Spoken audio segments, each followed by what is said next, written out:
আজকের দিনটা ছিল খুবই বিরক্তিকর একটা দিন, খুবই বাজে একটা এক্সপেরিয়েন্স। আজকের মতো এক্সপেরিয়েন্স আমার কখনো কোনো দিনও হয়নি। মুখে হাসি থাকলেও নিজের থেকে জামাইয়ের উপর আরো 3 গুণ বেশি রাগ হচ্ছিল। কেন এত রেগে মেগে জর্জরিত আর বাজে এক্সপেরিয়েন্সের কথা বলছি জানতে হলে অবশ্যই পুরো ভিডিওটা দেখতে হবে। তো হ্যালো এভরিওয়ান, আসসালামু আলাইকুম। আশা করি সবাই ভালো আছেন। আমি তো দেখতে পাচ্ছেন আমি রেগে মেগে জর্জরিত। আর কিসের কারণে এত ক্ষোভ, এত রাগ, এত বাজে এক্সপেরিয়েন্স সবকিছু শেয়ার করব আজকের এই ভিডিওতে। দিনটি ছিল ঈদের একদিন আগের কথা। এখন হয়তো বা ভাবছেন ঈদের আগের ভিডিও জাস্ট আজকে দিচ্ছে।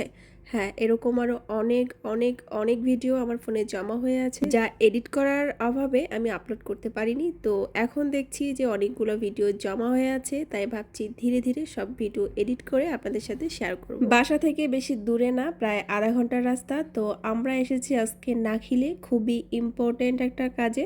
যারা রাসেল খাইমাতে থাকেন তারা তো অবশ্যই জানবেন যে নাখিল কোথায়। আগেই বলেছি দিনটা ছিল ঈদের আগের দিন, মানে পরের দিন আমাদের ঈদ ছিল। তো যেহেতু সময় ছিল না হাতে আর কাজটাও ছিল খুবই ইম্পর্টেন্ট, তাই আমরা সকাল 7:40-এর বাস ধরে আমরা নাখিলে আসি। নাখিল আসার পর আমরা বাস থেকে নামার পরে দেখতে পাচ্ছিলাম যে পুরা নাখিল শহরে একটা জনপিঁপড়াও নাই।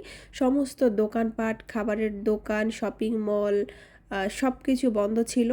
কারণ ছিল এটা হচ্ছে রোজার মাস, আর হচ্ছে যেহেতু ঈদের সময় ছিল রাত জেগে দোকানপাট করেছে, এই কারণে হয়তোবা তারা সকাল সকাল দোকানপাট খোলেনি বা 10টার পরে খুলবে। তো আমাদের এই বিষয়টা জানা ছিল না।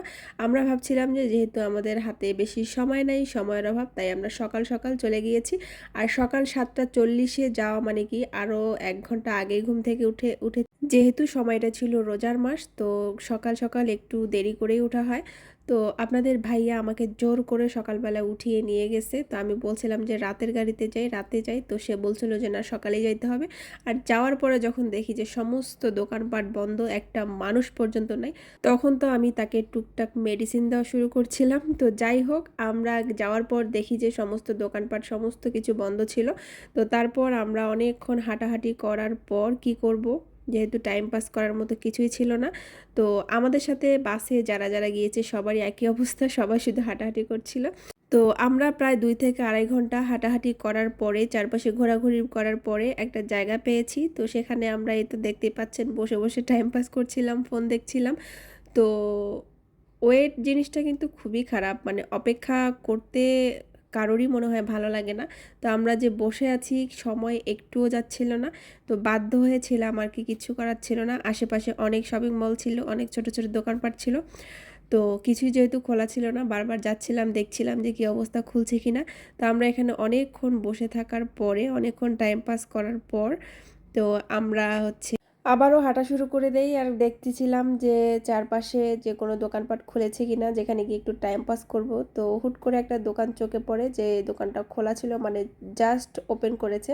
তো সেখানে আমরা যাই, যাওয়ার পরে টুকটাক কিছু কেনাকাটা করি। তারপরে বাবু যেহেতু সকালবেলা কিছুই খায় নাই, তো তাকে কিছু খাবার কিনে দেয়, সেও খায়। আর এখানে কিছুটা সময় পার করার পর আমরা এখান থেকে বের হই।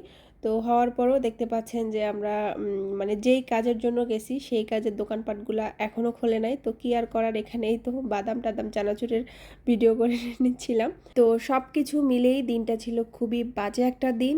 আর কি এমন ইম্পর্টেন্ট কাজে গিয়েছিলাম যা ঈদের আগের দিন, আর সময়ও ছিল না। আর কি এমন জিনিস যেটা ঈদের আগের দিন কিনতেই হবে, তো সেটা নেক্সট ভিডিওতে শেয়ার করব ইনশাআল্লাহ। এ পর্যন্ত সবাই ভালো থাকবেন। আল্লাহ হাফেজ।